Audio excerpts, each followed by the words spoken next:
एक छोटे से गांव में अनन्या नाम की एक महिला रहती थी। वह दयालु और अच्छी इंसान थी जो हमेशा अपने और अपने परिवार के लिए अच्छी चीज़ें चाहती थी।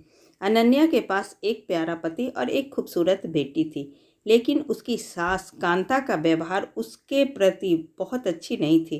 कांता अक्सर घटिया बातें बोलती थी और अनन्या को दुखी करती थी। एक दिन जब अनन्या बाजार में घूम रही थी तो उसे एक विशेष दुकान मिली। दुकानदार एक बूढ़ा और बुद्धिमान व्यक्ति था। अनन्या ने उससे कहा कि वह खुश रहना चाहती और चाहती है कि उसके साथ अच्छी चीज़ें हों, भले ही उसकी सास निर्दयी थी।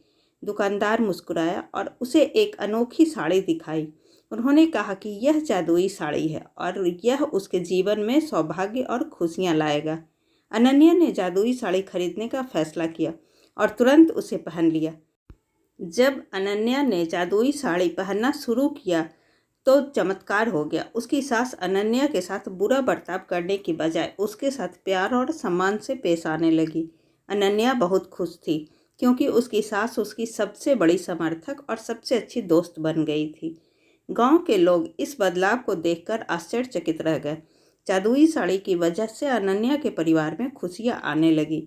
गांव बहुत अच्छी जगह बन गया और अनन्या का पति सफल हो गया।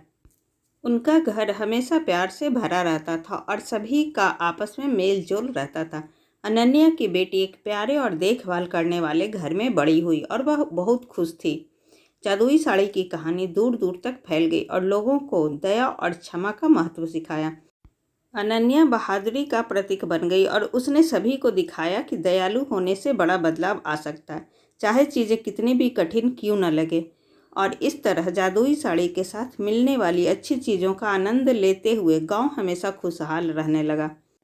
साड़ी ने न केवल अनन्या की जिंदगी बदली, बल्कि एक महत्वपूर्ण सबक भी सिखाया कि प्यार और क्षमा मुश्किल समय में भी खुशी और चमत्कार ला सकती है।